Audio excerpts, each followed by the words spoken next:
Hi friends, ఆషాఢంలో మహిళలు గోరింటాకు ఎందుకు పెట్టుకుంటారు, అలాగే గౌరీదేవి గోరింటాకు కథను ఈ వీడియోలో తెలుసుకుందాం.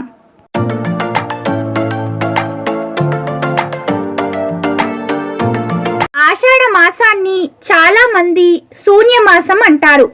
కానీ ఈ నెలలో అనేక పండుగలు వస్తాయి. ముఖ్యంగా పూరీ జగన్నాథుడి రథయాత్ర, తొలి ఏకాదశి పండుగలు వస్తాయి. అంతేకాకుండా ఈ మాసంలోనే మహిళలు బోనాలను జరుపుకుంటారు. అదేవిధంగా ఆషాఢంలో అమ్మవారు పుట్టింటికి వస్తారని చెబుతారు. దీనికి గుర్తుగా బోనాల పండుగను వేడుకగా జరుపుకుంటారు.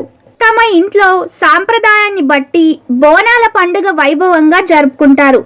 అంతేకాకుండా బోనం అంటే భోజనమని అర్థం. అమ్మవారికి కుండలో అన్నం వండి దాని మీద మరో కుండ మీద దీపం పెడతారు. దాన్ని అమ్మవారు గుడిలోకి తీసుకెళ్లి సమర్పిస్తారు. ఈ క్రమంలో ఆషాఢంలో మహిళలు ఎక్కువగా గోరింటాకు పెట్టుకుంటారు. దీని వెనక ఒక పురాణ కథ కూడా ఉంది. అదేంటో ఇప్పుడు మనం తెలుసుకుందాం. కానీ అంతకన్నా ముందైతే మీరు మన ఛానల్ని ఫస్ట్ టైం చూస్తున్నారా? అయితే వెంటనే ఛానల్ని సబ్స్క్రైబ్ చేసుకోండి. పక్కనే ఉండే బెల్ ఐకాన్ని యాక్టివేట్ చేసుకొని వీడియోలో చూపిస్తున్నట్టుగా ఆల్ పైన ట్యాప్ చేసి పెట్టండి. మీరు అలా చేస్తేనే నేను పెట్టే ప్రతి ఇన్ఫర్మేషన్ వీడియో మీకు ముందుగానే రావడం జరుగుతుంది. చాలామంది వీడియోస్ని చూస్తారే కానీ లైక్ ఇంకా సబ్స్క్రైబ్ మాత్రం చెయ్యరు. మీరు చేసే చిన్న లైక్ అండ్ సబ్స్క్రైబ్ నాకెంతో మోటివేటింగ్గా ఉంటుంది. దానివల్ల ఇంకా ఎంతో ఇన్ఫర్మేషన్ని నేను మీ దాకా తేగలుగుతాను. దయచేసి అర్థం చేసుకొని ఛానల్ని సబ్స్క్రైబ్ చేసుకోండి. అలాగే ఈ వీడియోని తప్పకుండా మీ ఫ్రెండ్స్ అండ్ ఫ్యామిలీకి షేర్ చేయండి. ఒకసారి పర్వతరాజు కూతురు గౌరీదేవి తన స్నేహితులతో కలిసి ఆడుకోవడానికి వెళ్ళిందట. అప్పుడు గౌరీదేవి రజస్వాల అవుతుందట. అప్పుడు గౌరీ రక్తం భూమి మీద పడుతుందట. దానితో ఒక చెట్టు భూమి నుంచి పెరుగుతుంది. ఈ విషయం కాస్త పర్వతరాజుకు తెలుస్తుంది. అప్పుడు పర్వతరాజు చూసేందుకు సతీ సమేతంగా వస్తాడు. అంతలోనే ఆ చెట్టు పెద్దదై, నేను సాక్షాత్తు పార్వతీదేవి రుధిరంశతో జన్మించాను, నా వల్ల లోకానికి ఏ ఉపయోగం కలదు అని అడుగుతుంది. అప్పుడు పార్వతీదేవి చిన్నతనంలో ఆ చెట్టు ఆకు కోసింది.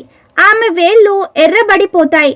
అయ్యో, బిడ్డ చేయి కందిపోయింది అనుకునే లోపుగానే పార్వతి నాకు ఏ విధమైన బాధ కలగలేదు, పైగా చాలా అలంకారంగా కనిపిస్తుందని అంటుంది.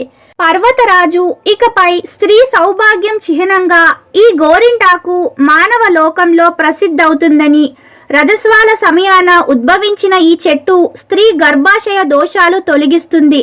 తన వర్ణం వలన చేతులకు కాళ్లకు అందాన్నిచ్చే అలంకార వస్తువుగా వాడబడుతుంది. అదే ఈ చెట్టు జన్మకు సార్థకత అని పలకగా గౌరితో సహా అందరూ ఆ చెట్టు ఆకుల పసరుతో చేతులు కాళ్ళు అందంగా మలుచుకుంటారు. ఆ సమయంలో కుంకుమకు సందేహం కలుగుతుంది. నుదుటన కూడా ఈ ఆకు వలన బొట్టు దిద్దుకుంటారేమో అని, నా ప్రాధాన్యత తగ్గిపోతుందేమో అని గౌరితో ఆ సందేహం చెప్పగా నుదుటన పండదు అంటుంది. కావాలంటే చూడండి, గోరింటాకు నుదుటన పండదు. ఈ కథ విన్నాక మీరెలా ఫీల్ అయ్యారో కామెంట్ బాక్స్లో కామెంట్ చేయండి. ఇక ఇదండి గౌరీదేవి గోరింటాకు కథ. ఆగండి, అప్పుడే వెళ్ళిపోకుండా ఛానల్ని సబ్స్క్రైబ్ చేసుకొని వెళ్ళండి. Thank you for watching this video.